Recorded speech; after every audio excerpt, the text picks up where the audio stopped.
आदाब नाजरीन, खैर मकदम में आपका जी सलाम में। और आज का मुद्दा लेकर हाजिर हूं मैं सऊद मोहम्मद खालिद। आज का मुद्दा है पर्दा, जो एक बार फिर से जेर बहस है। इसी पर्दे की वजह से कहीं स्कूल में तालीम नहीं तो कहीं दफ्तर में नौकरी नहीं, कहीं रैली में सीट नहीं तो कहीं बूथ पर वोटिंग नहीं। हालांकि दुनिया भर में पर्दा नशी औरतें हर रवायत को तोड़ते हुए नौकरियां भी कर रही हैं, खेल के शोबे में भी नाम कमा रही हैं और दूसरे भी तमाम शोबों में अपना जलवा बिखेर रही हैं। हमारे मुल्क में भी ऐसी बहुत सी मिसालें मौजूद हैं। फिर क्यों पर्दे की वजह से रोकने टोकने के मामलात सामने आ रहे हैं? ऐसे वाकयात खुद ब खुद तमाम तरह के सवालात भी पैदा करते हैं। सवाल यह कि अगर कोई खातून अपनी मर्जी से पर्दा करती है तो किसी को दिक्कत आखिर क्यों है? सवाल यह भी कि क्या सिक्योरिटी के नाम पर किसी के साथ बदतमीजी करने की इजाजत दी जा सकती है? और सवाल यह भी कि हुनरमंद और तालीम याफ्ता होने के बावजूद कोई किसी को काम पर ना रखने के लिए उसके पर्दे, उसके मजहब पर कैसे सवाल खड़े कर सकता है? और सबसे बड़ा सवाल यह कि क्या हिजाब के बहाने मुस्लिम लड़कियों को निशाना बनाया जा रहा है? इन्हीं सवालों के साथ शुरू करते हैं आज का मुद्दा।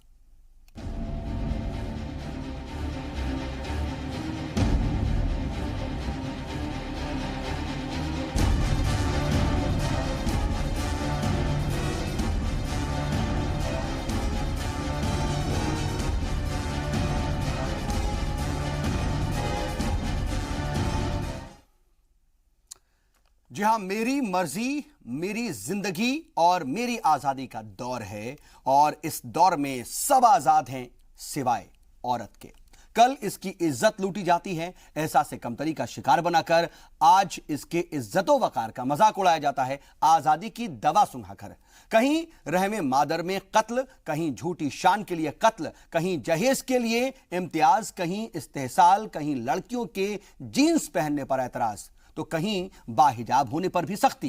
यानी जैसे जैसे हमारी आजादी के साल बढ़ रहे हैं वैसे वैसे शायद हमारी सोच सिकुड़ रही है और हम अपने ही माशरे में माओं, बहनों और बेटियों के साथ बद अखलाकी कर रहे हैं। जरा सोचिए, मैं क्या पहनता हूं या क्या खाता हूं, इस पर किसी शख्स या इदारे को क्या एतराज हो सकता है? लेकिन ऐसा हुआ है यूपी के बरेली में और कुछ और जगहों पर भी। एक खुसूसी रिपोर्ट आपको दिखाते हैं, उसके बाद इसी पर बातचीत की शुरुआत।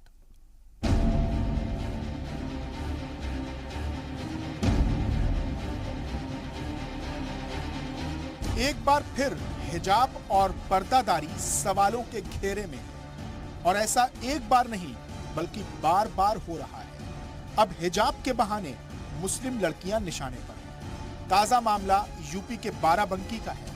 यहां दो तालिबात लोबाबा रिजवी और आलिमा सायरा जब स्कार्फ पहनकर स्कूल पहुंची तो यह बात स्कूल को बड़ी नागवार गुजरी। ईसाई मिशनरी स्कूल आनंद भवन की इंतजामिया ने सरपरस्त को बाकायदा तौर पर एक तहरीर शुदा फरमान सुनाते हुए कहा कि अगर बच्चों को स्कार्फ पहनाना है तो उनका दाखिला इस्लामिक स्कूल में करा दीजिए। इस पर तालिबात के वालिदैन ने स्कूल इंतजामिया के खिलाफ जिले के डीएम और पुलिस में शिकायत दर्ज कराई है। जब दूसरे दिन हम स्कार्फ आके गए थे तो वो सिस्टर ने हमसे बहुत कहा था, लेकिन हमने जब उतारा नहीं, सिस्टर ने मतलब कि उतार लिया स्कार्फ और उसके बाद फिर दिया नहीं। तो इसमें साफ साफ ही लिखा है कि अगर आपको हमारे इदारे से परेशानी है तो आप यहाँ से हट जाइए और अपनी बच्ची को किसी इस्लामिक इंस्टीट्यूट में पढ़वाइए। जहाँ एक तरफ लोबाबा और आलिमा के हिजाब पर स्कूल को इतराज है तो वहीं Tata institute of social sciences यानी TISS से पास आउट निदाल जोया का हिजाब 1 किलोमीटर दूर से उसके मुस्लिम होने का ऐलान कर रहा है। जी हाँ, जोया को दिल्ली के एक NGO ने इन्हीं अल्फाज का इस्तेमाल करते हुए नौकरी देने से इनकार कर दिया। NGO के CEO हरीश वर्मा से ईमेल पर उनकी कई बार बातचीत भी हुई। हरीश वर्मा ने निदाल को टैलेंटेड भी बताया, लेकिन हिजाब ने उनकी अक्ल पर सिर्फ हिजाब ही डाला या तेजाब, यह कहना मुश्किल है, क्योंकि हरीश ने निदाल से कहा कि आपकी सारी तालीम बेकार है क्योंकि आप हिजाब करती है। हिजाब में उलझी समाज की कुंद जहनियत के बीच यूपी में बल्दिया इंतखाबात भी चल रहे हैं। इंतखाबात के दौरान फर्जी वोट रोकने के लिए बीजेपी ने स्टेट इलेक्शन कमीशन को खत लिखकर पर्दा नशीन खवातीन के वेरिफिकेशन की मांग की है। इसके लिए खवातीन हिफाजती दस्तों की बूथ पर तैनाती की मांग भी की गई है। उधर बलिया में यूपी के वजीर आला की रैली में मुस्लिम खातून से बुर्का उतरवाने का मामला भी अभी गर्म है। हमारा उद्देश्य ये है कि जो भी मतदाता है उसकी प्रॉपर पहचान हो जाने के बाद सुनिश्चित हो जाए कि ये वही व्यक्ति है जो वोट डालने के लिए आया है, तो उसके बाद ही वो वोट डालने का अधिकारी हो। और अभी तमाम जगह से इस तरीके की बातें आई हैं, अखबारों में ऐसी बातें छपी हैं कि पर्दानशी जो महिलाएं हैं उनको चेक किए बगैर ही मतदान की अनुमति दे दी जाएगी। तो इस वजह से मैंने राज्य निर्वाचन आयोग से निवेदन किया कि क्या ऐसी स्थिति है। उन्होंने हालांकि स्पष्टीकरण दिया है कि हमारी तरफ से पूरी तरीके से जांच होने के बाद ही इसको करेंगे। इसके लिए हमने कोशिश की है कि हर बूथ पर महिला कोई न कोई कर्मचारी चुनाव की या सुरक्षाकर्मी लगाई जाएगी। स्कूल में तालीम नहीं, दफ्तर में नौकरी नहीं, रैली में सीट नहीं और बूथ पर वोटिंग नहीं, पता नहीं पर्दा कहां कहां पड़ गया है। पर्दा अक्ल पर पड़ गया या पर्दा सोच पर पड़ गया। पर्दा तो मुस्लिम खवातीन का बुनियादी हक था। अब देखना है कि खवातीन के इस हक की आवाज कौन उठाता है। 3 तलाक से आजादी दिलाने वाले या फिर औरतों को मस्जिद में नमाज अदा करने का हक दिलाने वाले। बेखुदी बेसबब नहीं गालिब, कुछ तो है जिसकी पर्दादारी है।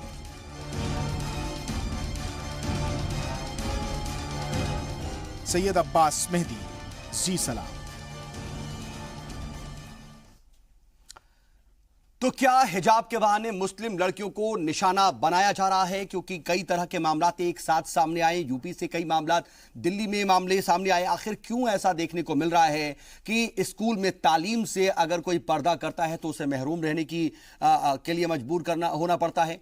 साथ ही साथ दफ्तर में नौकरी नहीं मिलती और रैली में सीट नहीं, तो साथ ही साथ बूथ पर वोट नहीं। क्या पर्दा नशीनों के लिए दिक्कत है? दिक्कत कहां आती है? अगर कोई खातून पर्दा नहीं करना चाहती, ये एक अलग बात है, लेकिन कोई अगर अपनी मर्जी से पर्दा करता है तो फिर सामने वाले को क्या दिक्कत? और कई तरह के सवाल ये कि क्या वाकई स्कूलों के अंदर तालीम हासिल करने के लिए किसी मजहब की बुनियाद पर अपने लिबास की मांग करना जायज है, या फिर ऐसा होना चाहिए या फिर ऐसा नहीं होना चाहिए और सबको आजादी मिलनी चाहिए कि वो अपने कम से कम मजहब के हिसाब से कुछ अपने पहनावे को उसमें शामिल कर सके। तमाम तरह के सवाल आते हैं और इस पर हम मजीद बातचीत करेंगे। हमारे साथ बातचीत के लिए खास पैनल मौजूद है। अपने मेहमानों से आपका तारुफ करा देते हैं। हमारे साथ स्टूडियो में इस वक्त 5 खास मेहमान जुड़ चुके हैं। हमारे साथ बीजेपी की तर्जुमान डॉक्टर दीपिका शर्मा जी जुड़ चुकी हैं। इसके अलावा हमारे साथ कांग्रेस लीडर अनीस दुर्रानी साहब जुड़ चुके हैं। वहीं हमारे साथ मुस्लिम स्कॉलर हैं असद खान फलाही साहब, वो हमारे साथ मौजूद हैं। और हिंदू धर्मगुरु हैं डॉक्टर वाई राखी। और हमारे साथ पॉलिटिकल एनालिस्ट यानी कि सियासी तज्जियाकार हैं इलियास मलिक साहब। आप सभी का बहुत बहुत इस्तकबाल है इस बातचीत में। और असद खान फलाही साहब, मैं सबसे पहले आपके पास आना चाह रहा हूं। एक साथ अलग अलग जगहों पर, ठीक है, ये चारों वाकयात आपस में जुड़े नहीं हैं और इनका इत्तेफाक से ही आपस में कनेक्शन नजर आता है और वो कनेक्शन है पर्दा। क्या ऐसी आपको इसमें बात नजर आती है कि इस तरह के वाकयात सामने आए और क्या वाकई हिजाब के बहाने मुस्लिम लड़कियों को निशाना बनाया जा रहा है आज के वक्त में? देखिए, हिजाब के बहाने मुस्लिम लड़कियों को टारगेट किया जा रहा है, इससे तो कोई इंकार ही नहीं कर सकता ना।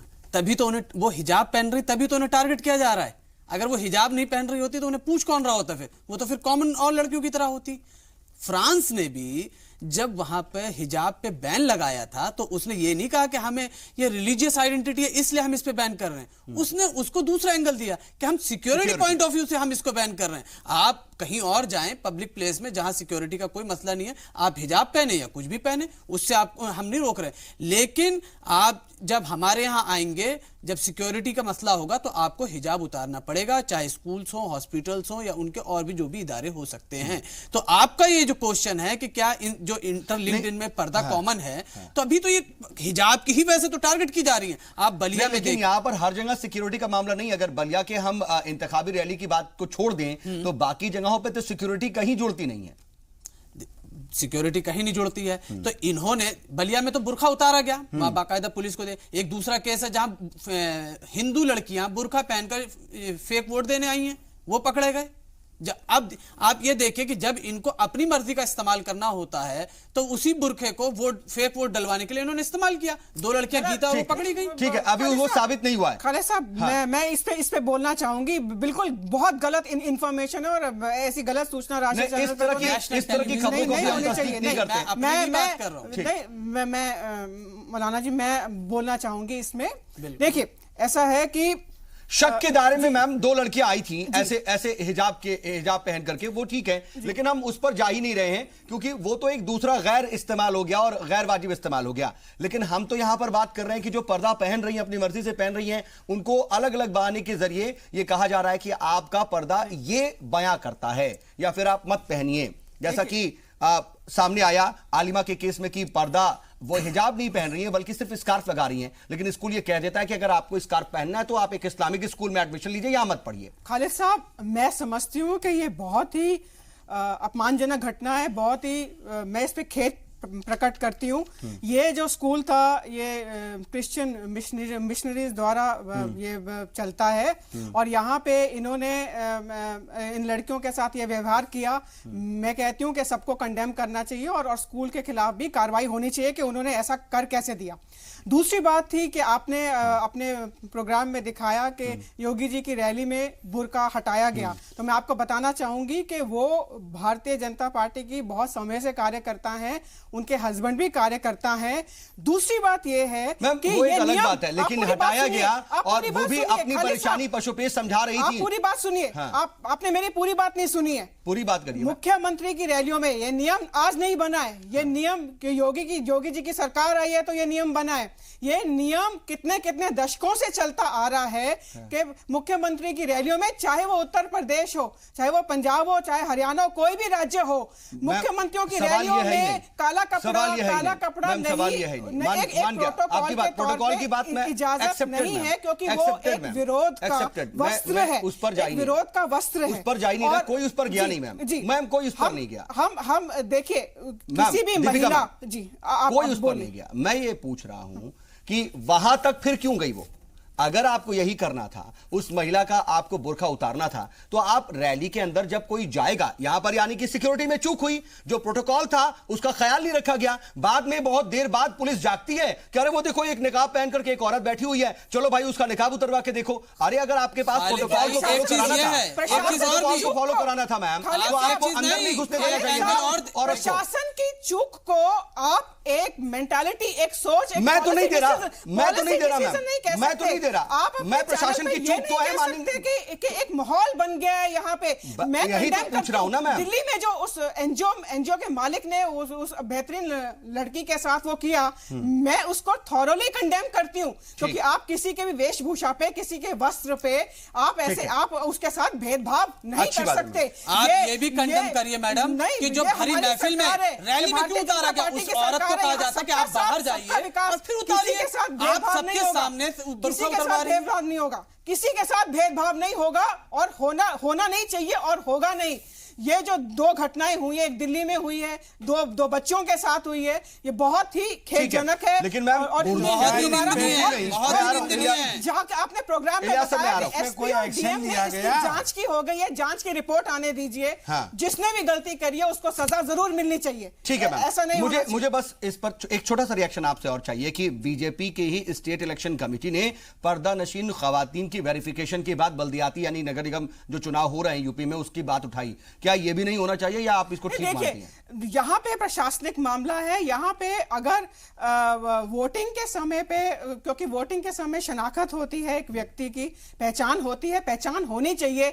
और मैं घोर आपत्ति इस पे दर्ज करती हूँ आपके चैनल पे और के एक पॉलिटिकल पार्टी जिसको इतनी बहुमत से एक प्रदेश की जनसंख्या ने उसको जिताया, आपके पॉलिटिकल एनालिस्ट यहाँ प्रोग्राम में कहते हैं कि वही पर्दे वाला फर्जीवाड़ा इस्तेमाल हुआ चुनाव जीतने के लिए। मैं समझती हूँ ये जो जनता जो चुनाव मुस्लिम स्कॉलर है मैम, ये उनकी अलग राय हो सकती है। ये उसके ऊपर गाली है, उसके ऊपर आक्षेप है। ये प्रजातंत्र है खालिद साहब, इसके ऊपर हम जा भी नहीं रहे मैम। ठीक है, नहीं ये आपत्तिजनक। देखिए मैम, एक फर्जी वोटिंग का केस आया था, इसको हम दोनों को क्लब नहीं कर रहे हैं। हम क्लब नहीं कर रहे हैं, हम क्लब नहीं कर रहे हैं। ठीक है मैम, हमको बाकी मेहमानों के पास भी जाना है। फर्जी वाला वोटिंग करा के आई है। ठीक है मैम, ये गलत है। फर्जी वोटिंग का केस आया, ये दूसरा अलग मैटर है, अलग मैटर है, उस पर हम बात ही नहीं कर रहे हैं। ठीक है मैम, मैं बोल रहा हूँ ना मैम, एज ए एंकर मैं ये बोल रहा हूँ, अगर एज एन एंकर मैं ये बोल रहा हूँ कि हम इस पर बात ही नहीं कर रहे, वो दूसरा मैटर है, उसका क्या मामला है क्या नहीं, वो बात की चीज है। जब ठीक है चुनाव मैम, जीतते हैं तो ठीक है, कोई तकलीफ ठीक है, नहीं होती, चुनाव ठीक जब है, जीतते हैं इलियास तो मलिक कोई साहब, तकलीफ नहीं होती। ये जो तमाम बयानात सामने आती है, जो तमाम वाकयात देख रहे हैं आप, एक ब्रॉडर पर्सपेक्टिव में आप किस तरह से देखते हैं, एक सियासी तज्जियाकार होने के नाते, क्या इसका पॉलिटिकल एंगल है और ये पॉलिटिकली ड्रिवन है इस तरह के वाकयात, क्योंकि यहां पर कहीं कोई पॉलिटिकल पार्टी इन्वॉल्व नहीं है सीधे सीधे? नहीं, देखिए, पॉलिटिकल पार्टी इन्वॉल्व नहीं है वो तो एक अलग बात है। एक चीज़ जो सबसे ज़्यादा अहम है, पहले मैं उस तरफ इशारा कर दूं, वो ये है कि जब भी कभी पर्दे की बात होती है, ये लोग नहीं समझते कि पर्दा जो है वो सिर्फ मुसलमानों में नहीं है। अगर आप गांव देहात में जाएं तो औरतें वहां घूंघट निकाल लेती हैं, साड़ी तो अपने आप में पूरा पर्दा है। तो पर्दा सिर्फ मुसलमानों के लिए नहीं है, तरीका अलग है, यानी कि तरीक़ेकार है पर्दे का। बहुत सारा लिबास, देखिए ये जो मुल्क है हमारा हिंदुस्तान, इसमें बहुत सारे धर्मों के लोग रहते हैं, बहुत सारे खान पान है, बहुत कल्चर है, बहुत लिबास है, तो हर आदमी का अपना लिबास है। काला बुर्का ये कोई आज से नहीं पहना जा रहा है, ये तो जमाने से पहना जा रहा है। और सिक्योरिटी का मसला कोई आज का नहीं है, सिक्योरिटी में वहीं रोक देना चाहिए, उसको उतरवाने की जरूरत पड़े तो उतरवाना चाहिए। अभी जो बात आई, जो आप पॉलिटिकल कह रहे हैं, देखिए जो वोटिंग की बात थी, वोटिंग की बात में अगर किसी को चेक करना है तो उसका चेहरा ही तो देख के आप मिलाएंगे, पूरा बुर्का उतरवाने की क्या जरूरत है? भाई आप उससे कहिए कि अपना चेहरा दिखाओ, वो जो भी औरत होगी जो बुर्का पहने होगी वो अपना चेहरा दिखाएगी, आप उसके आई कार्ड से मैच करिए, उसको जाने की इजाजत दीजिए। अगर आप ये देखते हैं कि नहीं भाई ये आई कार्ड से मैच नहीं कर रहा है, उसको आप बिठा दीजिए। तो हर चीज का तरीका मौजूद है। कुछ चीजें जो होती हैं जिस पे लोगों को एतराज होता है, उसमें जैसे अभी ये बात आई कि भाई स्कूल में या एनजीओ या और भी चीजें, नहीं तो डॉक्टर दीपिका तो उसको सीधे सीधे कंडेम कर रही है, इन बातों को कंडेम कर रही है। सिर्फ कंडम नहीं, देखिए एक बात, एज ए स्पोक्सपर्सन एक बात समझ लीजिए, सिर्फ कंडम से कोई काम नहीं हुआ करता, कहीं जरूरत होती जरूर है कंडम करने की। अगर उसको अगर जो भी आदमी कहीं जो दोषी है उसको उसके खिलाफ अगर एक्शन लिया जाता है और वो चीज सामने आती है तो खुद ब खुद चीजें लोगों में एतमाद बढ़ेगा, नहीं तो इससे एतमाद जारी कर दिए गए, लेकिन क्या होता है इसका नतीजा और आगे क्या होगा, और बच्चियों को उसी स्कूल में पढ़ने का हक मिलता रहेगा नहीं, ये देखने वाली बात है। अगर किसी से गलती हुई है तो या तो वो सामने आकर डॉक्टर राखी मैं आपके पास आना चाह रहा हूं। इलियास मलिक साहब कह रहे हैं कि पर्दे का दरअसल तरीका अलग है, लेकिन पर्दा तकरीबन हर जगह है औरतों में। तो क्या यह भी हकीकत है कि अलग अलग तरीके से पर्दा करने को मजबूर होना पड़ता है महिलाओं को? एक बात, और दूसरी बात, क्या ये जो तमाम वाकयात है इसका मजहबी एंगल आप देखती हैं कि पर्दे की वजह से ही ये सब हो रहा है? देखिए, सबसे पहली बात तो उन्होंने जो कहा उससे मैं पूरी तरह से सहमत हूँ। और अगर औरत को कोई दूसरा नाम दिया जाए, चाहे वो हिंदू धर्म की हो चाहे मुस्लिम धर्म की हो, तो अगर आप किसी स्त्री को स्त्री औरत कहते हैं तो उसका तीसरा नाम पर्दा हो सकता है। शर्म, हया, ये किसी पर थोपा नहीं जाता, ये औरतों का इंडिविजुअल फैसला होता है कि कभी वो जेठ को देखकर घूंघट कर लेती हैं, तो कभी वो बाहर निकलने से पहले बुर्का पहन लेती है, ये थोपा नहीं जाता। लेकिन स्कूल या इलेक्शंस की बात की जाए, या जैसे दिखाया गया अभी आपके चैनल कि आपको एक कहीं पर जो है बहुत बड़ी सभा हो रही है योगी जी की, तो वहां पर आप एक औरत का समाज के सामने बुर्का उतरवा रहे हैं। जैसा कि सर ने पहले ही कहा कि ये काम साइड में जाकर अकेले में भी रिस्पेक्ट के साथ हो सकता है। एक औरत का बुर्का उतार रही है, भले आप पुलिस शासन पर है, तो इसका मैं विरोध करती हूँ। नंबर 2 बात, हम पता नहीं क्यों बुर्के को इतना ज्यादा या पर्दे को इतना ज्यादा उठा रहे हैं। इलेक्शन में अगर कोई लेडी महिला बुर्का पहनकर जाती है जनाब, तो 5 साल में एक बार इलेक्शन होता है, जबकि लाखों करोड़ों औरतें रोज एयरपोर्ट पर विदेश की यात्रा करती हैं बुर्का पहनकर, उनकी आईडी भी देखी जाती है, उनका चेहरा भी देखा जाता है, और उन्हें दूसरे देश से दूसरे देश भेजा जा सकता है। तो जब ये चीज लाखों करोड़ों की संख्या में पूरे दुनिया में रोज हो रही है, तो क्या 5 साल इलेक्शन में एक बार, 5 साल में एक बार आप वोटिंग चेहरा देखकर नहीं कर सकते? बेमतलब पे इस मुद्दे को उठाने की जरूरत है। स्कूल में औरतें बुर्का पहने या ना पहने, ये इंडिविजुअल उनका खुद का मैटर है। डॉक्टर राखी, अगर आनंद भवन स्कूल ये कहता है, बाकायदा तहरीरी तौर पर उसने ये कहा कि अगर आप चाहते हैं कि आपकी बच्चियां स्कार्फ पहनकर ही स्कूल जाएं, तो आप एक इस्लामिक स्कूल में एडमिशन कराइए, हमारे वहां नहीं।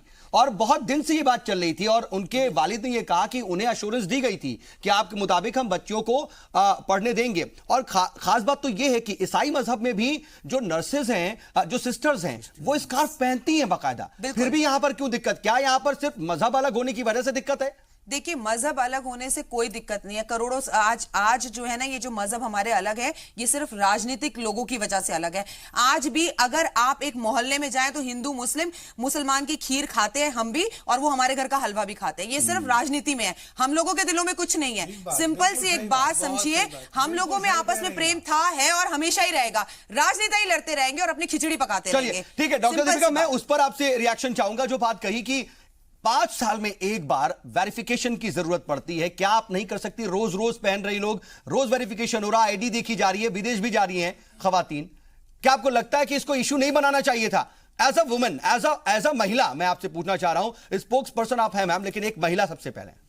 खालिद साहब, मैं समझती हूँ कि जिस तारीख से इलेक्शन अनाउंस होते हैं उस तारीख से मॉडल कोड ऑफ कंडक्ट लागू हो जाता है, और जिस दिन तक रिजल्ट नहीं आ जाते, including the day of voting, तब तक जो सारी के सारी स्टेट मशीनरी है वो अगर राज्य के चुनाव हैं तो स्टेट इलेक्शन कमीशन, केंद्र के हैं तो सेंट्रल इलेक्शन कमीशन के अंडर आती है, उसके डायरेक्टिव, उसके ऑर्डर के अंडर आती है। उसमें राज्य सरकार यहाँ पर बीजेपी ने स्टेट इलेक्शन, बीजेपी की स्टेट इलेक्शन कमीशन ने इलेक्शन कमीशन में जाकर के शिकायत की है। कोई भी स्टेट इलेक्शन कमीशन में जा सकता है, अपनी पैरवी रख सकता है। भारतीय जनता पार्टी जा सकती है, कांग्रेस जा सकती है, कोई भी दूसरी पॉलिटिकल अच्छी बात है मैम। मैं ये पूछ रहा हूँ कि इस मामले को तूल दिया गया क्या? अपना नहीं, बिल्कुल भी किसी भी क्या इसको इतना तवज्जो नहीं दी जाती तब भी चलता? बिल्कुल भी नहीं, तवज्जो देनी चाहिए थी। खालिद साहब, हमारी सरकार सबका साथ सबका विकास करती है, जो प्रशासनिक रूप से ठीक लगेगा। और मैं ये समझती हूँ ये हर सरकार का हक होता है, सिस्टम के हिसाब से काम करा रहे हैं। आपके मुताबिक सिस्टम होता है, प्रेरोगेटिव होता है सरकारों का। माफ कीजिएगा, मैं आपके पास थोड़ा लेट आ पाया, लेकिन जो डॉक्टर दीपिका शर्मा इससे पहले भी अपनी बात रख रही थी और यहां पर भी कह रही हैं कि इस इलेक्शन कमीशन में जाना हमारा हक है, हमारा अधिकार है, और हम जाएंगे, हमें जो ठीक लगेगा हम उसकी मांग करेंगे, चाहे हम ही हो चाहे कोई दूसरी पार्टी। इस पर भी आप क्या कहेंगे? क्या ये ठीक है या फिर इसको तूल देने की कोशिश है और मजहबी एंगल भी दिया जा रहा है? क्योंकि मैं अगर देखूं मोटे मोटे तौर पर तो यहां पर हम 4 केसेस की बात कर रहे हैं जहां पर स्कूल में तालीम नहीं और दफ्तर में नौकरी नहीं। उसको तो कंडेम कर रही है डॉक्टर दीपिका, लेकिन जहां रैली में बुर्का उतारा जा रहा है या फिर वोटिंग को लेकर के, तो उसको लेकर के वो सीधे सीधे नहीं, थोड़ा सा बचाव करती हुई, जस्टिफाई करती हुई नजर आ रही है। जस्टिफाई तो नहीं किया। देखिए, ये जो कुछ भी हो रहा है बेसिकली ये उस वातावरण की वजह से, उस एटमॉस्फेयर की वजह से हो रहा है जो इस देश में अभी गुज़श्ता 3.5 साल से शुरू हुआ है। उससे पहले ये सब चीज़ें, कभी चीज़ें इस तरह की नहीं होती थी कि लोगों का बुर्का उतार के देखा जाए, किसी को कपड़ों की वजह पे टोका जाए। ये इससे पहले के वाकयात नहीं हुआ करते थे। ये एक वातावरण बना दिया गया है जिसकी वजह से हर आदमी शक व शुबे का शिकार हो गया है। अभी जो डॉक्टर भारती ने कहा, मैं उसको अप्रिशिएट करता हूँ, डॉक्टर राठी ने जो कहा है उसको मैं अप्रिशिएट करता हूँ कि बेसिकली भारत के जो जनता है, भारत का जो आवाम है, वो इन चीजों में यकीन नहीं रखता और सब बड़े मदद से रहते हैं। जब तक ये पॉलिटिक्स उसके अंदर नहीं आती, कांग्रेस में भी वो यकीन नहीं करता। ये वातावरण का ही नतीजा है। ये वातावरण तो अभी 3.5 साल से हुआ है, इससे पहले नहीं था ये वातावरण। और जहाँ तक ये कहना कि इसका इंक्वायरी बैठा दी है, इन इंक्वायरी का क्या, इस इंक्वायरी का क्या भरोसा? जो इंक्वायरियां लोगों की हत्या पर हो रही हैं, चलते फिरते गाड़ियों के अंदर लोगों को उतार के मारा जा रहा है, उसकी इंक्वायरी बिता दी जाती है। किसी का कोई नतीजा आया अभी तक, किसी का कोई रिजल्ट आया अभी तक? आपको वातावरण ही है। लोग आज लोग ट्रेनों में चलते हुए डर रहे हैं। आपको आत्म विश्लेषण करना चाहिए कि आपने 65 साल तक भारत में 65 साल रूल किया आपने। आपको ये समय आपकी आत्म विश्लेषण का है। ये समय ये नहीं है कि आत्म विश्लेषण तो हम कर रहे हैं। सवाल ये है, आप जो 3.5 साल के अंदर इस देश के अंदर वातावरण पैदा कर रही है, ये देश को कहाँ ले जाएगा, इसकी चिंता कीजिए आप। यही वातावरण पैदा हुआ था जो देश का विभाजन हुआ था हमारे। ठीक है अनीस दुर्रानी साहब, कहीं ना कहीं आवाम का जो फैसला है वो इलेक्शंस है, इलेक्शंस के नतीजे में कहीं ना कहीं आवाम आपको रिजेक्ट कर रही है और आपके हाथ से एक एक रियासत डेमोक्रेसी है। आप ये कह रहे हैं कि 3.5 साल में ही ऐसे हालात पैदा कर दिए गए। क्या आपको लगता है कि 3.5 साल में इतना कुछ हो जाएगा कि लोग इस तरह की जहनियत में आ जाएंगे? सिर्फ 3 साल के अंदर पूरे मुल्क की जहनियत बदल गई। 3.5 साल में एक मैं आ रहा हूं, आपको एक्सेप्ट करना, आपके पास आ रहा हूं सर, मैं आ रहा हूं, मैं आ रहा हूं, असद साहब आ रहा हूं, जल्दी से आपका जवाब। तथा राजा तथा प्रजा वाली बात है ये। अच्छा, जब हुकूमत का रवैया ये हो कि वो लोगों के ऊपर इस बात को निश्चित न करें, लोग अपने बेचारे गाय भैंस लेके जा रहे हैं, उनके ऊपर अटैक हो जाए, जो लोग बेचारे दाढ़ी वाले उन पर अटैक हो जाए, तो ये और उनका किसी के खिलाफ कार्रवाई नहीं होती। ठीक है, आप जब कार्रवाई नहीं करेंगे तो मुझे विश्वास किया जाए आपके ऊपर। ठीक है मैम, ठीक है, विश्वास ठीक है, ठीक है, 15.5 लाख करोड़ ठीक है, लेकिन सर आप पहले वापस करो, 15 लाख तो भिजवा दीजिए। अरे 15 लाख तो भिजवा दीजिए, प्रधानमंत्री ने कहा है 15.5 लाख की बात करें, आप 15 लाख तो भिजवा दीजिए पहले। गरीब लोगों से वायदा करके आपने झांसे में वोट ले लिए। ये समय ठीक है, जुमलेबाजी नहीं चलनी। ठीक है, हम तमाम दूसरे मुद्दों पर नहीं जाएंगे। ठीक है मैम और दुर्रानी साहब, सबको पता है कि किस तरीके के हालात पहले रहे और इस वक्त क्या कुछ हालात हैं, लेकिन कम से कम हम जो सीरियस टॉपिक पर बात कर रहे हैं उसी सीरियस टॉपिक पर बात करें। एक दूसरे पर कीचड़ उछालने के लिए गड़े मुर्दे उखाड़ते रहे और हर बार ये होता रहे, ये भी ठीक नहीं है। ठीक है, बिल्कुल, मैंने भी उनसे सवाल पूछा। ठीक है, मुझे एक ब्रेक पर जाना है, ब्रेक से लौटते और इसी बातचीत को, इसी मौजू को आगे बढ़ाते हैं।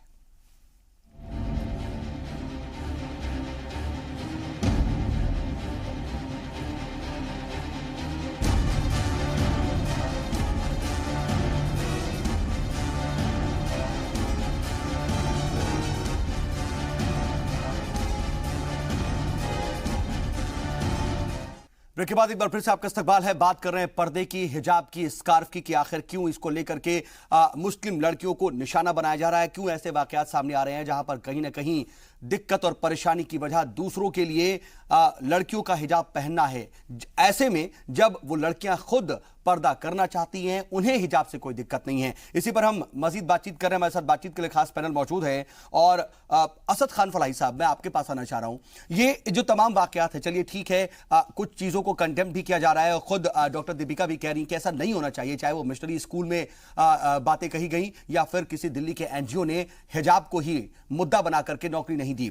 लेकिन ब्रॉडर पर्सपेक्टिव में लोगों की जहनियत के असर में बात है। यहां पर कोई पॉलिटिकल पार्टी नहीं है, एक मिशनरी स्कूल का सीधे सीधे ताल्लुक किसी पार्टी से नहीं है या फिर किसी एनजीओ का ताल्लुक किसी पार्टी से नहीं है, लेकिन एनजीओ चलाने वाला यह कहता है कि आपके पोशाक देख करके 1 किलोमीटर से लगता है कि तुम मुसलमान हो, या फिर मिशनरी स्कूल कहता है कि स्कार्फ नहीं पहनी, अगर पहनना है तो आप एक इस्लामिक स्कूल में चले जाइए। जहनियत का सबसे बड़ा एक असल में इस वक्त सवाल है। आपको क्या लगता है कि क्या जहनियत इसको लेकर के नेगेटिव हो रही है और मुस्लिम मुआशरे के अलग जो भी मुआशरा है, अलग अलग जो तहजीबें हैं हिंदुस्तान में, वो कहीं ना कहीं टेढ़ी निगाहों से देख रही हैं? देखिए, अभी आपने जहनियत की बात करी, जिसे इंग्लिश में कहेंगे थॉट। ये कहां से जनरेट हो रहा है? ये इंस्पायर्ड बाय पॉलिटिकल पार्टीज जो हुकूमत कर रही है इस वक्त, जिसकी हुकूमत है। अगर वो मुजरिमों के खिलाफ सख्त कार्रवाई नहीं करेगी तो आप देखेंगे क्राइम रेट बढ़ जाएगा।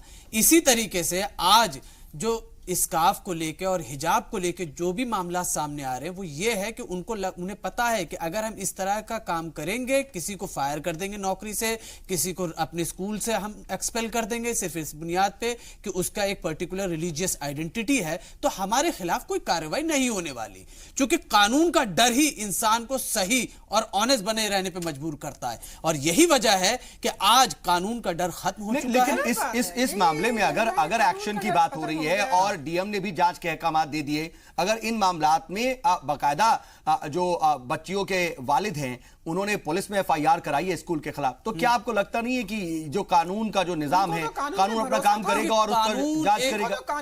देखिए खालिद साहब, कानून एक मखसूस दायरे में काम करता है। शिकायत करने गए, कानून एक मखसूस दायरे में काम करता है। हम और आप बैठकर यहाँ डिफाइन नहीं कर सकते कि कानून किस तरह करेगा, उसका एक अपना प्रोसीजर है, एक स्पेसिफिक प्रोसीजर, उस पर वर्क करेगा। मेरा कहने का मकसद ये है कि आज इस तरह के हालात क्यों हो रहे हैं, क्यों आज रिलीजियस एक पर्टिकुलर रिलीजियस आइडेंटिटी के लोगों को निशाना बनाया जा रहा है, चाहे वो हिजाब का मामला हो, चाहे वो टोपी का मामला हो, चाहे वो दाढ़ी का मामला हो। बहुत गलत। मैं आपकी बात से बिल्कुल भी, आपको फिर डेटा का आइडिया ही नहीं है। आप डेटा पे बात, नहीं कर रहा हूं, मेरे को क्यों ना ही मैं स्पेकुलेशन पे बात कर रहा हूं। बिल्कुल मैं तो डेटा जो कि आपकी ही गवर्नमेंट प्रोवाइड करा रही है उसके हिसाब से बात कर रहा हूं मैं। देखिए, ऐसा है, देश के जो कानून व्यवस्था की जो हालत है दुरुस्त है। आप कम से कम राष्ट्रीय टेलीविजन पे ये तो ना बोलिए। आंखें बंद कर लेने से मैं आपको छोटा सा उदाहरण देती हूँ। निर्भया रेप के बाद इतने कड़े कानून लाए गए, लेकिन क्या जहां बात मानसिकता की आती है, घरों घरों में अक्सर ये देखा गया है कि जो औरतों के साथ दुष्कर्म करते हैं वो उन्हीं का ही नजदीकी होते हैं, उन्हीं के घरवाले होते हैं, उन्हीं के पड़ोसी होते हैं। का आप सर्वे बता रही हैं कि सबसे पहले सेक्सुअल हैरेसमेंट या मॉलेस्टेशन हर आदमी करता है। 96% ये है। वर्ल्ड के डेटा बता रही हैं। मैं तो आपसे ये पूछ रहा हूं मैम, आप मुझे एक आदमी का नाम बताइए, एक आदमी का नाम बताइए जो पिछले 3.5 साल में कन्विक्ट हुआ हो, जिसने सामाजिक अपवादों को तो ठीक है डॉक्टर दीपिका, ठीक है मैम, मेरी बात मैं देखिए वो बहुत बुनियादी सवाल पूछ रहे हैं। दरअसल मैं आ रहा हूँ फलाई साहब, मुझे एक सवाल पूछने दीजिए। ठीक है, मुझे एक सवाल पूछने दीजिए। वन ऑन वन आते हैं ना, एक दूसरे की बात काटने से कोई फायदा नहीं है। मैम जरा सवाल पूछ लेते हैं। ठीक है फलाई साहब, जल्दी से आप बताइए कि पिछले 3 सालों में आपने इस जो मजहब के नाम पे जिन लोगों ने जुर्म करे उनके खिलाफ कार्रवाई हुई है नहीं? एक आदमी का नाम गिना दीजिए, एक आदमी को सजा मिली, कितनी कार्रवाई? बस एक का गिना दीजिए। मामले लंबित है कोर्टों के अंदर। ये लंबित नहीं है, उन केसेस को कमजोर बनाया गया। मैं यही बताने की कोशिश कर रहा हूं। कम से कम मत दीजिए, सारे मामले कोर्ट में लंबित हैं। ये एक कानून से चलने वाला देश है, ये बनाना रिपब्लिक नहीं है। कानून अपना काम करता है, लेकिन कानून तभी काम करेगा मैम। सऊदी अरेबिया का शरीयत नहीं चलता। ठीक है फलाई साहब, और चोरी करिए तो डॉक्टर दीपिका मैं आपके पास भी आ रहा हूं। शरिया नहीं दुरानी चलता, साहब, यहाँ पे देश का कानून जी कह रहे हैं कि सारे मामलों की जांच हो रही है और सारे मामले सजा होगी, कानून के दायरे में उनकी जांच हो रही है। क्या जवाब है आपका? कानून के दायरे में जांच हो रही होती तो गुजरात के अंदर जस्टिस लोहिया के कातिल जो हैं वो बरी होकर और भाजपा के सदर नहीं बन जाते। ये आप समझ लीजिए, ये इतना जबरदस्त ये बिल्कुल अभी सामने आया है। अभी हमारी कम से कम जिस पर बात हो रही है, वो बता रहा हूँ कि क्या किसी में सजा मिली हो तो ये बताएं। किसी मुजफ्फरनगर के अंदर जो कुछ हुआ था उसके मुलजिमों को जो है MLA बना दिया गया, तो ये कहीं सजा दी है इन्होंने? ये तो खुद प्रोटेक्टर है, खुद प्रोटेक्ट कर रहे हैं। जो डॉक्टर राखी, डॉक्टर दीपिका ये जो बातें कह रही है, सिख दंगों की बात का हवाला दे रही है तमाम, आपने क्या किया? हम तमाम इतनी पुरानी बातों में क्यों जा रहे हैं? डाइटलर साहब कहाँ हैं? हम ही जानते हैं सर, हम अभी लीगल प्रक्रिया में चल रहा है। बस तो वो भी यही कह रही है ना सर, तब वो भी यही कह रही है, कि लीगल मामला है। तो इस तरीके से फिर सर मैं आपसे उम्मीद कर रहा हूँ आप टू द पॉइंट जवाब देंगे या फिर उनकी बात करेंगे। वही बात मैं टू द पॉइंट ही कह रहा हूँ, टू द पॉइंट ही बात मैं कह रहा हूँ कि जो ये कहा जा रहा है कि रिपोर्ट कर दी गई है, पुलिस के शुरू है, इसका कोई अंत कहीं नहीं होता। ठीक है डॉक्टर दीपिका, मैं चाहूंगा कम से कम दूसरों की आवाज आती रहे। ऐसा हो रहा है कि लगातार आप बोल रही हैं मैम, दूसरों की भी आवाज बार बार दब जा रही है। मैं चाहूंगा कम से कम उनकी आवाज बार बार आती रहे। लेकिन डॉक्टर राखी, बात यहां पर कई तरह की कही गई और यह भी कहा गया कि कहीं ना कहीं एक माइंडसेट गलत बनता जा रहा है और इसका पॉलिटिकल जो है एक कनेक्शन है। लेकिन 3-3.5 साल के अंदर माहौल बनाने की बात की कि ऐसा माहौल खराब हो रहा है। Being a lady, being a Hindu धर्मगुरु, आपको लगता है क्या कि वाकई माहौल कुछ ऐसा बन गया जिसकी वजह से एक खास एक खास तबके से ताल्लुक रखने वाले लोग डर के साए में हैं आज? देखिए दोस्त, सबसे पहले तो मैं आपको बता दूं कि मैं हिंदू धर्म गुरु हूं। इस पे मुझे बहुत गर्व है कि मैं हिंदू धर्म में जन्म हुई हूं। लेकिन यहाँ मैं धर्म की बात करूंगी तो मुस्लिम धर्म की भी बात करूंगी।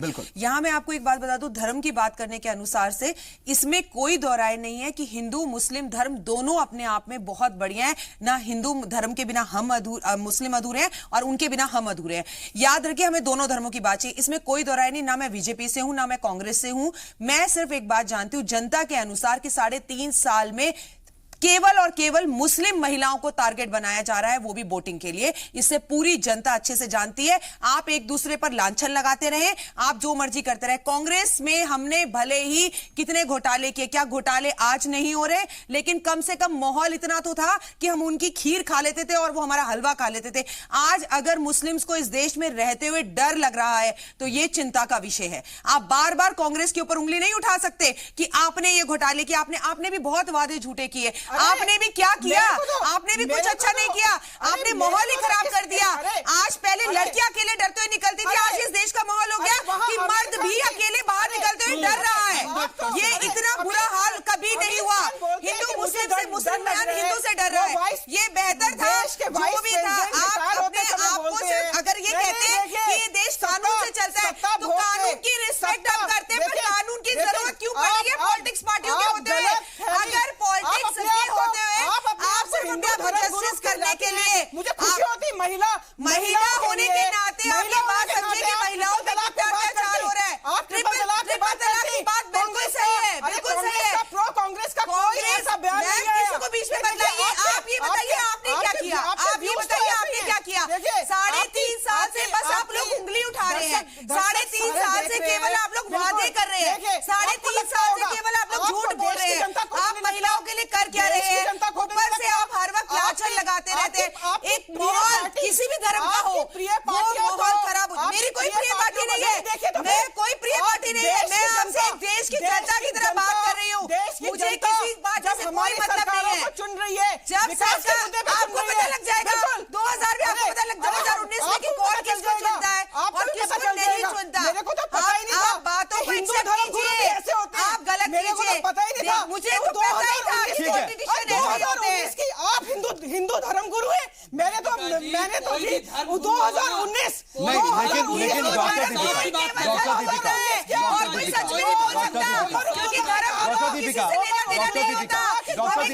लेकिन डॉक्टर दीपिका, मैं आपसे पूछना चाहता हूँ, ठीक है डॉक्टर राखी, मैं आ रहा हूँ, ठीक है नहीं डॉक्टर दीपिका मेरी बात सुनिए।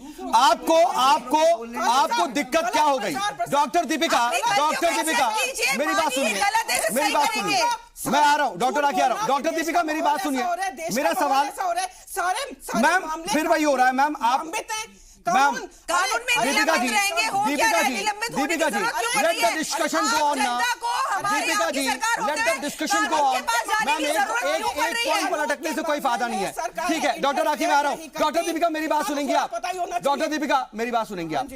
आपको क्या दिक्कत हो गई अगर आपके स्टैंड के खिलाफ या फिर आपसे इत्तेफाक नहीं रखने वाला कोई धर्मगुरु है, आप उनके धर्मगुरु होने पर ही सवाल उठा रही हैं? क्या आपको लगता है कि आप ही के आइडियोलॉजी पर बात हो जाए, आप ही के हिसाब से बात हो तभी वो धर्मगुरु है, नहीं तो नहीं होंगी वो धर्मगुरु? ये कहना एक महिला होने के नाते, एक शहरी होने के नाते, आवाम होने के नाते तो बात कर रही है मैम। अरे कम से कम गलत आप उनके सवाल का जवाब, मैम उन्होंने ये पूछा कि 3.5 साल में क्या किया आपने, उसका जवाब दे दीजिए आप।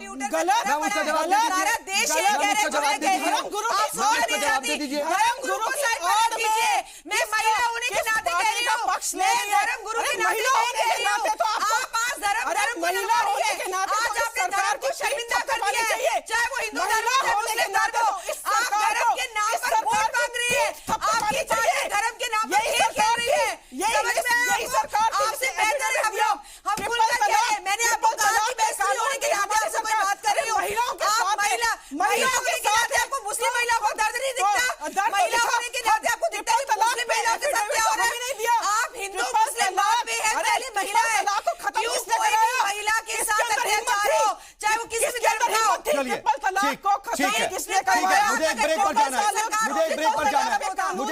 जाना है, मुझे एक ब्रेक पर जाना है, लेकिन कम से कम मैं ये जरूर कह दूं कि ट्रिपल तलाक नहीं खत्म हुआ है, 3 तलाक का हक मुसलमानों से छीना नहीं गया है, बल्कि एक नशिस्त में जो तलाके सलासा है या फिर तलाके बिद्दत जिसको कहा जाता है, उसको गैर आईनी करार दिया गया। मैम इसको भी समझना पड़ेगा, मुस्लिम मुआशरा हमारी नाजरीन है, कम से कम इस बात से उनको कोई गलत मैसेज ना चला जाए। ये बहुत जरूरी है कि कम से कम जो 3 तलाक, ट्रिपल तलाक, तलाके सलासा या तलाके बिद्दत क्या है मैम, वो डिफरेंस समझना चाहिए। हाँ, तो इंस्टेंट ट्रिपल तलाक यानी कि एक नशिस्त में, मैम मैं भी वही कह रहा हूं, रहा हूं कि एक नशिश में 3 तलाक को उस पे मना किया कानून भी आ गया। रहा है। लेकिन जो मैम करेगा उसको ये दंड भी अगर मिलेगा। अगर कानून भी बन रहा है। अगर अगर इसी- मुझे एक इसी ब्रेक पर संसद जाना है के सत्र मैम, में, यही इसी दिक्कत सत्र में। है, यही दिक्कत है। कानून बनने जा रहा है, कानून बनेगा, उसके आगे भी क्या हक होंगे, अच्छी बात है। और बहुत अच्छी बात यह भी है कि मुस्लिम मुआशरा भी इसके हक में ही खड़ा नजर आता है। लेकिन इन सब के बीच दरअसल कोशिश ये है हमारी कि जो जिम्मेदार हैं उनका जवाब आए। मैम सवाल अगर आपसे हो रहा है तो हम उसका जवाब चाहेंगे।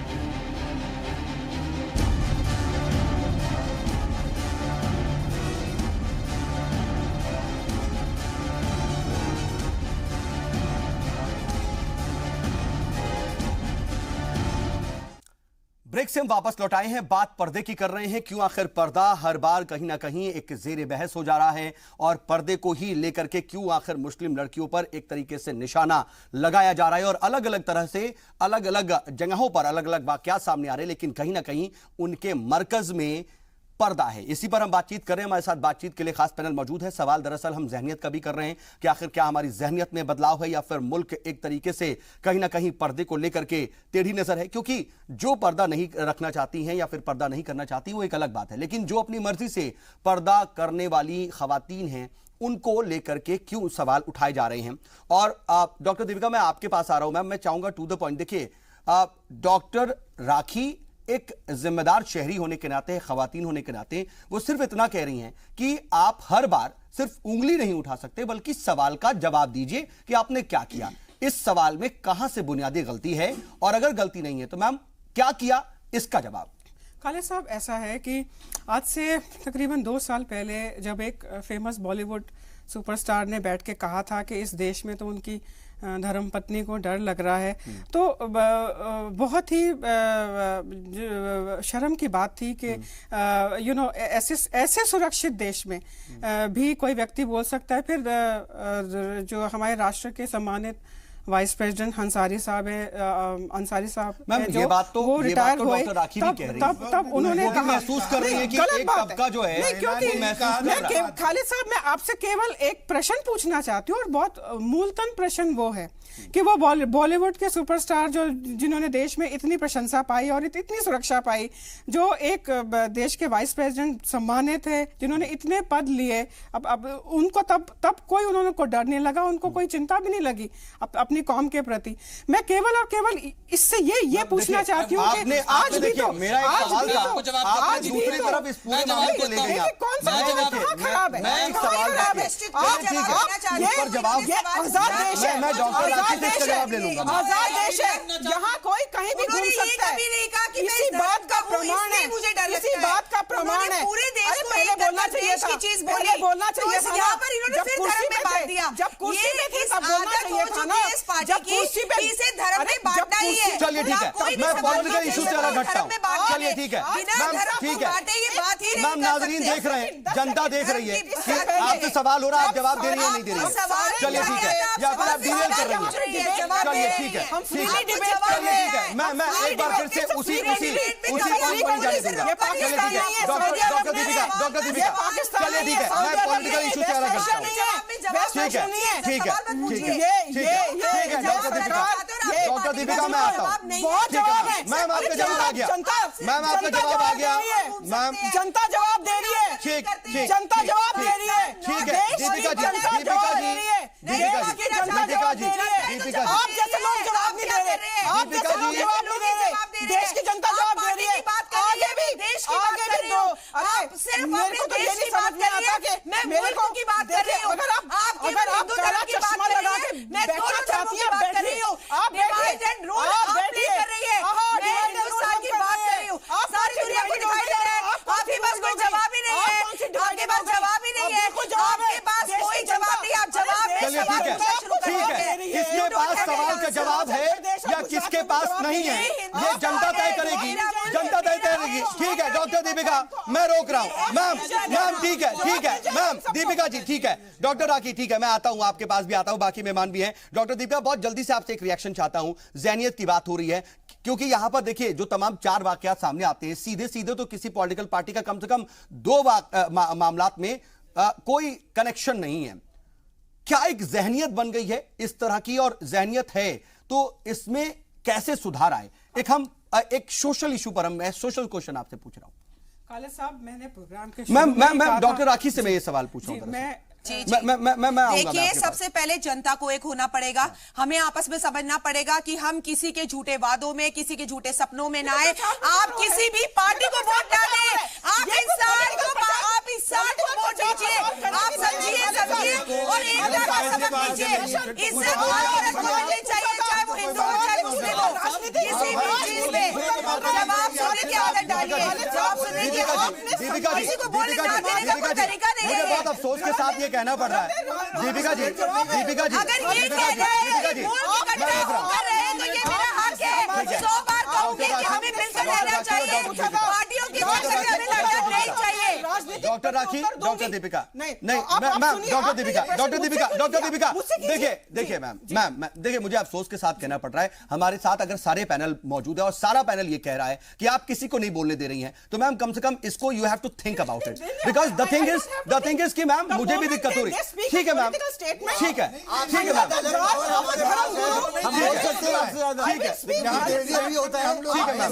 मैम, हाँ ठीक है, बिल्कुल ये बात आपकी सही है। ठीक है मैम, सोशल क्वेश्चन का सोशल जवाब अगर आ रहा है मैम, तो उस पर आप रिएक्शन। मैम मैं इतना जानना चाह रहा हूं, अगर वो ये कह रही हैं कि किसी के बहकावे में नहीं आना चाहिए, तो किसी के बात किसकी बात कर रही हैं? तो आप पता तो चले ना, किसी के बहकावे में किसी की देश की जनता को ये बात कर रही हूँ। ये आप समझिए, ये मेरा मुल्क, मेरा देश, मेरा ये वतन है। आप हिंदू है, मुस्लिम है, हम सब एक है, हमें लड़ना नहीं है। हमें किसी पार्टी को वोट नहीं देना, चाहे वो कांग्रेस हो चाहे वो बीजेपी हो, हमें किसी इंसान को वोट देना है। अगर मुल्क में इंसान अच्छा है तो उसे वोट दो। आप गलत हो, आप केवल बीजेपी के गुनगारी है और उसकी बात कर रही है। मैं माला नहीं फेंक रही किसी की, मैं इंसानियत की बात कर रही हूँ। मैं आपसे ये पूछना चाह रहा हूँ, इलियास मलिक साहब जी, जहनियत का सवाल है, एक सोशल क्वेश्चन है कि अगर इस तरह की जहनियत भी बन रही है, एक एनजीओ का मालिक अगर ये कह दे रहा है कि तुम 1 किलोमीटर से मुसलमान लगती हो, इसलिए तुम्हारी सारी पढ़ाई लिखाई बेकार, तुमको नौकरी नहीं मिलेगी। अगर एक स्कूल कह देता है कि आप अगर स्कार्फ लगाना चाहती तो भाई इस्लामिक स्कूल चले आइए, हमारे वहां आपकी जगह नहीं है, जहनियत कहां जा रही है और ये कैसे ठीक होगी? ये बहुत ही अफसोसनाक बात है। जहनियत यकीनन बहुत गलत हो रही है, इसलिए हर किसी को इस मुल्क में, इस देश में ये आजादी है कि वो जो चाहे खाए और जो चाहे पहने। ये कानूनन किसी तरह का, भाई सुन लीजिए, आप सुनना भी सीखिए भाई। मैडम जरा सुनिए तो, तभी तो आपको पता चलेगा मसला क्या है। आप हर चीज को अपने ऊपर मत लीजिए। इस वक्त देश की बात हो रही है, देश में रहने वालों की बात हो रही है, आप इस बात को समझिए। ये सोच अगर बदल रही है कहीं, तो इस सोच को रोकना चाहिए बदलने से। हमारा देश सदियों से हिंदू मुस्लिम सिख ईसाई एक साथ रह रहे हैं, यहाँ मोहब्बत के साथ लोग रह रहे हैं। जैसे अभी मैडम ने कहा, देखिए बात पूरी करें। देखिए, मैं सिर्फ ये कहना चाह रहा हूं कि जो इस मुल्क की गंगा जमनी तहजीब है, जो इस मुल्क का भाईचारा और प्यार मोहब्बत है, उसको हर कीमत पर हम लोगों को बचाना चाहिए। जो लोग भी इस तरह की बात कर रहे हैं उनके खिलाफ, यानी कि हम मोरालिटी की बात बहुत करते हैं, लेकिन सर मोरालिटी जो है वो नहीं, मोरालिटी कहाँ है? जब ये बात हो रही है तो इसमें तो मोरालिटी कहीं रही नहीं गई। अगर आप लिबास पर किसी को मारे, वही पूछ रहा हूं, लिबास पर किसी को जॉब तो न हम दे, मोरालिटी की बात कर लेते हैं, लेकिन माशरे में उतार नहीं पा रहे हैं। दिक्कत तो यही है, हम बात कर ले रहे, आपने कहा कि ऐसा नहीं होना चाहिए और यकजहती भाईचारा होना चाहिए, लेकिन होता नहीं है। कहीं ना कहीं इस तरह की बात इसमें जरूरत इस बात की है कि जो सरकारें हैं वो भी सही इकदाम करें वक्त पर, और इसमें जरूरत इस बात की है कि जो आवाम है वो भी आगे आए और दोनों मिलकर के साथ चले। देखिए, जिम्मेदारी ठीक है। यहाँ पर मैं एक न्यूट्रल कमेंट चाह रहा हूँ, डॉक्टर राखी मैं आ रहा हूँ, उसके बाद आपके पास फाइनल आ जाऊंगा। ठीक है, सलाम को दिल से मुबारकबाद पेश करता हूं कि अब जी सलाम ने ऐसे धर्मगुरुओं को अपने चैनल पे बुलाना शुरू किया है जो दोनों समूहों को आपस में मिला रहे हैं। दो जो खाइयां और नफरतों की फैलाई जा रही है कुछ पॉलिटिकल पार्टी के जरिए, ये ऐसे ही धर्मगुरुओं को और ऐसे ही लोगों को आगे लाने की जरूरत है। जो मुझे तो ताज्जुब हो रहा है कि दीपिका जी कह रही है कि ये धर्मगुरु कैसे हो सकती है। बताइए, धर्म का नाम ही यही है कि वो लोगों के अंदर मोहब्बत की बात करेगा, वो लोगों के अंदर उल्फत की बात करेगा, वो कभी भी इंसान से इंसान को नहीं लड़वाएगा। धर्मगुरु की जिम्मेदारी है, अब इतना वक्त बना दिया ये कह के अब शुरू में ही इस एनर्जी जाया नहीं करते, शुरू में ही एनर्जी जाया नहीं करते। डॉक्टर राखी, आप अपनी बात रखना चाह रहे हैं, अगर 10 सेकंड में अपनी बात सामाजिक मुद्दे को, एक सामाजिक मुद्दे को खास तौर पे में राम रहेगा, हम एक है, चाहे कितनी चलिए, आप सभी मेहमान हमारे साथ जुड़े, बातचीत में शामिल हुए, इसके लिए आप सभी का बहुत बहुत शुक्रिया। और जैसा कि डॉक्टर राखी ने कहा कि जब तक दिवाली में अली और रमजान में राम रहेगा तब तक हम एक हैं, लेकिन जरूरत है कहीं ना कहीं पॉलिशिंग की अपने जहन की। एक ब्रॉडर पर्सपेक्टिव में देखिए, कोई भी आदमी किसी भी धर्म, मजहब, कास्ट, क्रीड का हो सकता है, लेकिन है वो इंसान। उसकी आपको कहीं ना कहीं उसके टैलेंट को देखना पड़ेगा, उसकी क्वालिफिकेशन को देखना पड़ेगा। उसको किसी भी मजहब में मत बांटिए। अगर ऐसा करेंगे तो कहीं ना कहीं सिर्फ आप अपने मुआशरे को ही नहीं कमजोर कर रहे हैं, अपने मुल्क को भी कमजोर कर रहे हैं। इसे हम सबको सोचने की जरूरत है। आज का मुद्दा में बस इतना ही।